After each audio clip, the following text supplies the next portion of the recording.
మాట్లాడితే పిల్లలు ఏం చెప్తారు చెప్పనా, నేను చచ్చిపోతానంటారు. మీరు చచ్చిపోతానంటే మీకన్నా ముందు వాళ్ళు చచ్చిపోతారు. గుర్తే ఫోన్ కొనకపోతే చచ్చిపోతారు, డ్రెస్ కొనకపోతే చచ్చిపోతారు, చెక్కింది ఒప్పుకోకపోతే చచ్చిపోతారు, 3-5లో ఎవరినో చూసారు అది ఒప్పుకోకపోతే చచ్చిపోతారు, ఏమన్నా గద్దిస్తే ఏమన్నా అనకూడదు అంటే చచ్చిపోతారు. మీరు చచ్చిపోతారు ఏమన్నా సుఖపడిపోతారు అనుకుంటున్నారా? మీరు చచ్చిపోయిన కొన్ని వారాలకి ఆల పెంగెట్టుకొని చచ్చిపోతారు.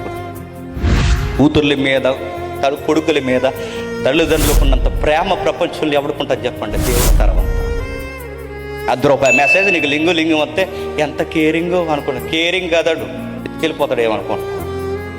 ఆడు పూరి వల్లనేడు బయట ఏమనుకుంటున్నావు? ₹100 మెసేజ్ ఎట్టిందంటే ఉదయకాలపు వేళ ఎంత లవ్ చేస్తుందో, లవ్ చేయదరా కాకి ఎత్తుకెళ్ళిపోతే ఏమనుకుంటున్నావు? నేను తినేసే కాకి ముడిచిపోవడం, అక్కడ పోవడం నేను చాలా దగ్గర గమనిస్తానండి. చర్చిల్లోకి వచ్చి